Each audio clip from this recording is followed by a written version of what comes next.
ಆಗಿದ್ದೆಲ್ಲ ಒಳ್ಳೆಯದಕ್ಕೇ ಆಗಿದೆ, ಆಗುವುದೆಲ್ಲ ಒಳ್ಳೆಯದಕ್ಕೇ ಆಗುತ್ತದೆ, ಆಗಲಿರುವುದು ಸಹ ಒಳ್ಳೆಯದೇ ಆಗಲಿದೆ.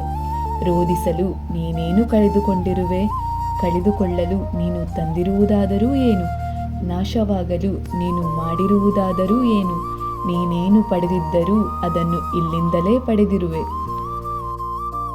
ಯಾವುದು ನಿನ್ನ ಭಾಗ್ಯದಲ್ಲಿದೆಯೋ ಅದು ನಿನಗೆ ಸಿಕ್ಕೇ ತಿರುತ್ತದೆ.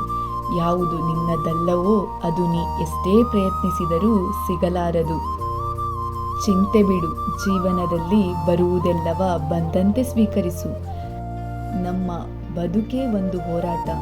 ಈ ಹೋರಾಟದಲ್ಲಿ ನಾವು ಮಾಡುವ ಕಾರ್ಯವನ್ನು ಪ್ರಾಮಾಣಿಕವಾಗಿ ಮಾಡಬೇಕು. ಏನು ಆಗಬೇಕೋ ಅದು ಆಗೇ ತಿರುತ್ತದೆ. ಅದನ್ನು ತಡೆಯಲು ನಮ್ಮಿಂದ ಸಾಧ್ಯವಿಲ್ಲ. ಸತ್ಯದ ದಾರಿಯಲ್ಲಿ ಹೋಗು. ನೀನು ನಡೆಯುವಾಗ ಪಾತಾಳಕ್ಕೆ ಬಿದ್ದರೆ ನಿನ್ನನ್ನು ಮೇಲೆತ್ತಲು ನಾನು ಬಂದೇ ಬರುತ್ತೇನೆ. ಸ್ವರ್ಗದಲ್ಲಿ ಎಲ್ಲವೂ ಇದೆ, ಆದರೆ ಸಾವಿಲ್ಲ. ಭಗವದ್ಗೀತೆಯಲ್ಲಿ ಎಲ್ಲವೂ ಇದೆ, ಆದರೆ ಸುಳ್ಳಿಲ್ಲ.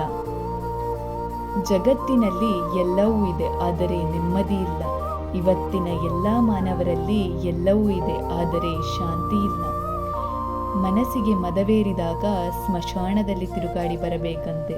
ಯಾಕೆಂದರೆ ಅಲ್ಲಿ ನಾನು ನನ್ನಿಂದಲೇ ಎಂದು ಹೇಳಿದ ಎಷ್ಟೋ ಜನ ಮಣ್ಣಾಗಿರುವವರು ಕಾಣಸಿಗುತ್ತಾರೆ. ಭಗವಂತ ತಡ ಮಾಡಿದರೂ ನ್ಯಾಯ ಮಾಡುತ್ತಾನೆ. ತಡ ಆಗುವುದರ ಹಿಂದೆ ಅದ್ಭುತಗಳು ನಡೆಯುತ್ತವೆ, ಕಾದು ನೋಡಬೇಕಷ್ಟೆ. ಬದುಕುವುದಕ್ಕಾಗಿ ದುಡಿಯುವುದು ಅನಿವಾರ್ಯ. ಹಾಗೆಂದು ಫಲದ ಮೇಲೆ ಕಣ್ಣಿಟ್ಟು ಕೆಲಸ ಮಾಡಿದರೆ ನಿರಾಸೆ ಹೆಚ್ಚು.